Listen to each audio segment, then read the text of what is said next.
Waħda mill-miżuri tal-budget ser tkun dik li tiġi riforma tal-Pitkalija li tħallita abbandonata għal snin twal minn amministrazzjoni preċedenti. F'konferenza tal-aħbarijiet ftaqal is-Segretarju Parlamentari għal-Bidja Sajt u Drittijiet tal-Annimali Rodri Galdes qal li l-Pitkalija ser ikollha tmexxija ġdida permezz ta' Private-Public Partnership. Huwa qabbel dan ir-ristrutturar mal-mudell ta' suċċess li bih twaqfet il-benna fil-qasam tal-ħarib. Il-budget qiegħed jagħti inizjattiva permezz ta' proposti li għandhom x'jaqsmu mal-bidja fosthom il-bidu tar-riforma li għandha ssir fil-Pitkalija bl-iskop li norganizzaw dan is-settur għaliex matul dal-aħħar 10 snin ftit li xejn sar u nemmnu li hemm bżonn ta' investiment kbir li ħajsir fuq numru ta' snin bl-iskop li prodott Malti jingħata dak li jixraqlu.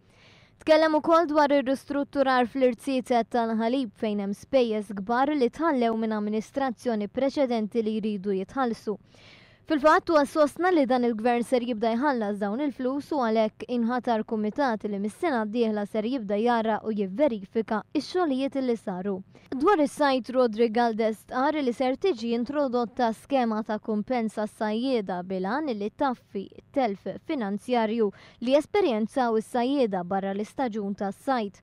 Dwar il-produzzjoni ta' tadam, is-Segretarju Parlamentari qal li f'dawn l-aħħar 6 xhur kien hemm żieda b'21%. Dwar id-drittijiet tal-annimali huwa sostna li qed isiru bosta inizjattivi fosthom it-tnedija tal-linja fissa għall-emerġenza tal-annimali biex isejħu lill-animal welfare.